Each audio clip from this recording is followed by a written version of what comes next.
Assalamualaikum warahmatullahi wabarakatuh. Apa kabar teman-teman semuanya? Pada kesempatan kali ini saya kedatangan motor Mio Z yang mengalami kendala, itu tidak bisa menyala motor ini dan datang ke sini dengan cara didorong. Marilah teman-teman kita cek bersama-sama apa penyebab motor ini tidak menyala. Baiklah teman-teman, saya coba untuk menyalakan motor ini. Ternyata motor ini memang tidak bisa menyala. Baiklah teman-teman, saya akan mengecek motor ini dengan cara yang terlebih mudah dahulu, yaitu saya akan melihat dari full pump apakah berdengung atau tidak, seperti ini. Ternyata sekilas saya lihat full pumpnya berdengung, kemungkinan full pump tidak ada masalah. Nanti saya akan cek kembali full pumpnya. Saya coba untuk menyalakan kembali motor ini, ternyata memang tidak mau menyala. Langkah berikutnya saya akan melakukan pengecekan pada motor ini dengan cara terlebih dahulu untuk membuka bodi atau kopor pada motor ini, seperti yang saya kerjakan ini.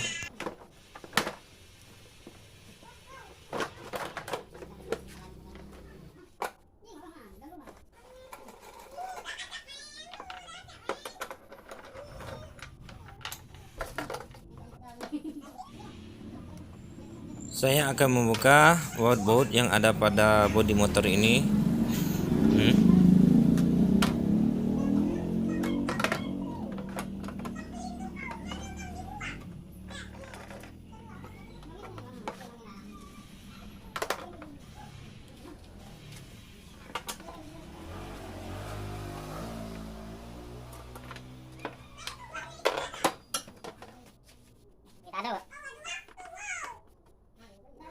Oleh 2 hari kita kali nak parang hujan.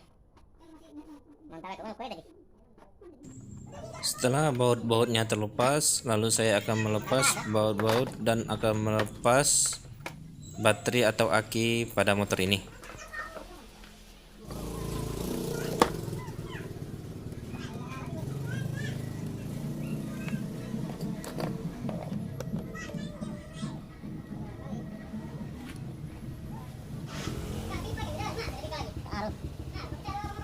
Sinyok. Udah kalau kanan tuh. Masa ngain mati dia.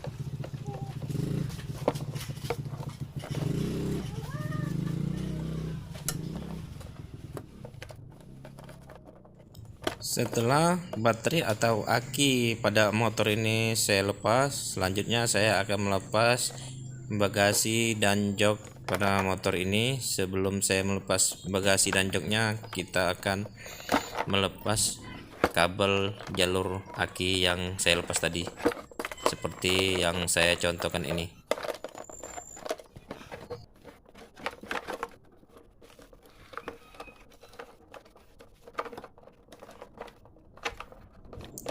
Nah, seperti inilah penampakan apabila bagasi dan joknya terlepas. Setelah itu saya akan menyambung atau memasang lagi kabel pada aki atau baterai ini untuk memudahkan kita mencari penyebab apa motor ini yang menyebabkan tidak bisa menyala atau tidak bisa hidup.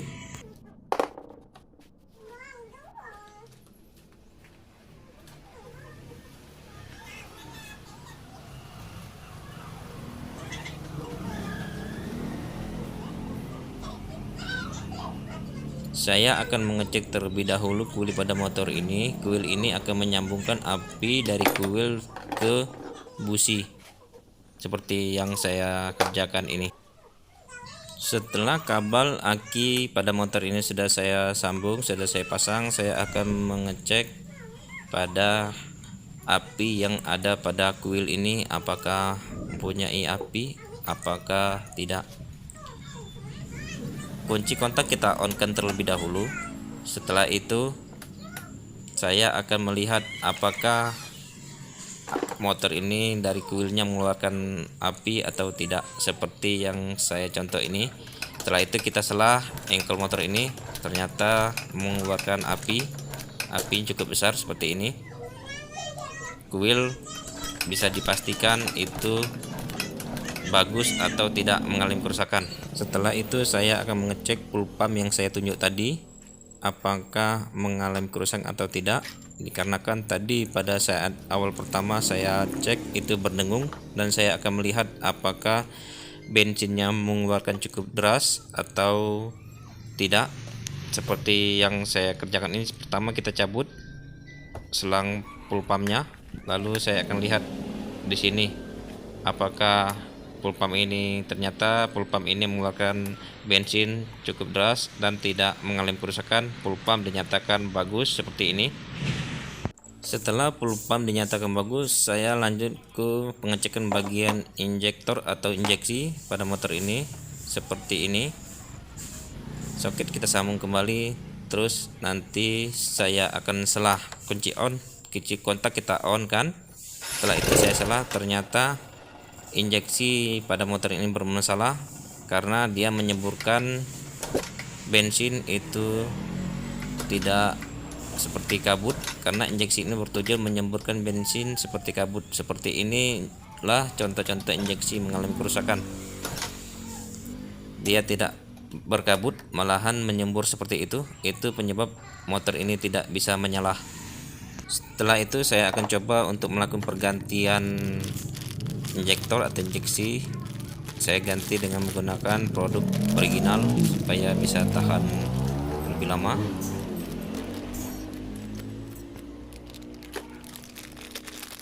Saya akan tes lebih dahulu injeksi ini. Seperti inilah apabila injeksinya ini bagus atau tidak mengalami kerusakan. Perhatikan injeksinya, ketika injeksi ini dinyatakan bagus atau tidak bermasalah. Ketika kita selah, kita kunci kontak, kita on kan, maka injeksi ini akan menyemburkan seperti ini, kabut, dan dia akan menyembur. Setelah kita engkol akan menyembur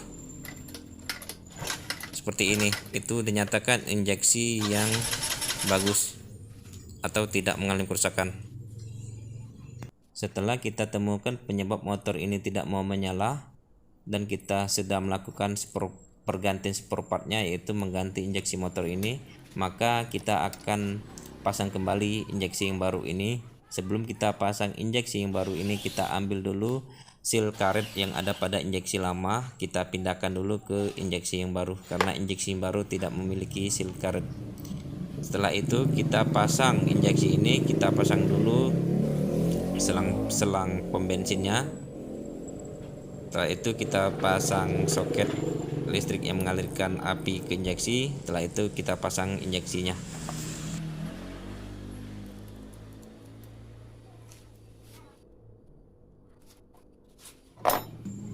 Kita ikat secukupnya buat injeksi ini.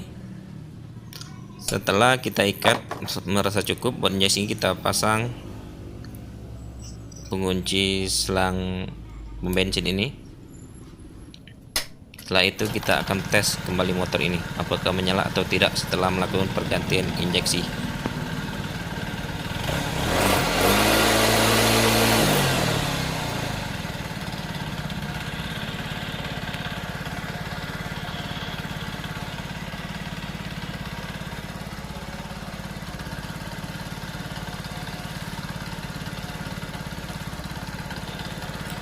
Motor ini menyala setelah kita melakukan pergantian injeksi seperti ini. Ternyata penyebab motor ini tidak mau menyala atau tidak mau hidup akibat kerusakan injeksi.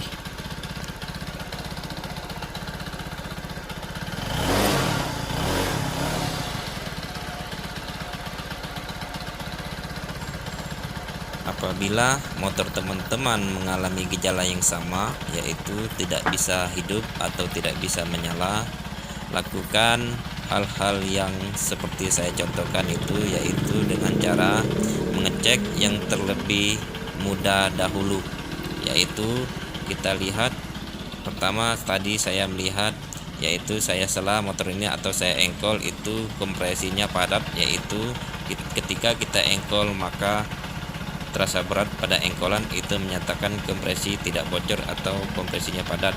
Setelah itu tadi saya melakukan pengecekan pada full pump, yaitu berdengung yang kencang, dan setelah itu saya tadi mengecek pada pengapian, yaitu busi atau jalur yang ada pada kuil yang mengalirkan api ke busi, itu juga bagus. Setelah itu saya tadi mengecek pada bagian injektor atau injeksi. Ternyata yang mengalami rusak adalah pada injektor atau injeksi. Itulah video dari saya, semoga video ini bermanfaat. Apabila bermanfaat silakan like, share, komen, dan subscribe. Saya ucapkan wassalamualaikum warahmatullahi wabarakatuh.